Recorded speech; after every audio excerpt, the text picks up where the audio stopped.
Finalement, cette notion de bassin de vie, une couillonnade?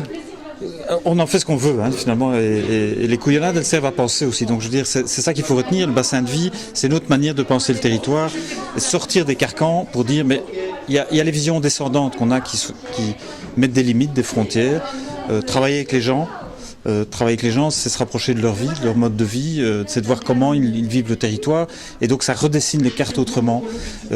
Si on touche à la culture, c'est quand même un espace important, c'est de se rapprocher de comment les gens vivent, comment ils partagent les choses, comment ils vivent ensemble.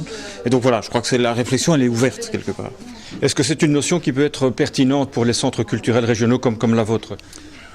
Là, elle me semble effectivement pertinente dans ce cadre-là. Je pense que justement du cadre vie, il faut pas en refaire un autre carcan. Mais dans les matières culturelles, si on veut effectivement rencontrer, discuter avec une population, discuter avec des gens qui vivent sur une zone géographique, puisque le territoire, ça renvoie à ça, sur un espace physique, elle permet de recomposer les choses autrement, de faire discuter, de faire revenir du sens aussi, parce que se poser la question de l'espace de vie, c'est qu'est-ce qu'on en fait aussi? Comment est-ce qu'on le vit? Qu'est-ce qu'on a envie qu'ils deviennent aussi? Et donc c'est ramener des questions à la portée de la capacité des gens de changer les choses. Qu'est-ce qu'on veut que notre espace de vie devienne? Comment est-ce qu'on le vit jusqu'à maintenant? D'où il vient, etc. Donc il y a tout on va chercher les racines, on va chercher comment les choses se transforment aujourd'hui.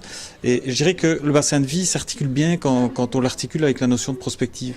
Et donc c'est pour ça que la relation avec l'Institut Jules Destrée est intéressante avec le travail de Philippe de Stadt, c'est de dire oui, c'est bien de se poser la question de notre espace de vie, mais il a du sens si on se dit et demain, comment est-ce qu'il veut qu'il évolue? Et pour les centres culturels, c'est se poser cette question sur comment vivre ensemble aussi sur une zone. Parce que la question aujourd'hui qui se pose de plus en plus, c'est cette rupture de lien, cette disparition de la cohésion. C'est pour ça qu'on parle de cohésion sociale, c'est parce qu'on a besoin de revenir. La culture, par une réflexion sur le territoire, avec qui on le partage, comment on le vit, ramène à cette question de bassin de vie et on vit ensemble, cette vie ensemble. Donc voilà, pour moi c'est un peu la question de sens et je crois que c'est tout à fait fondé dans le cadre d'un centre culturel.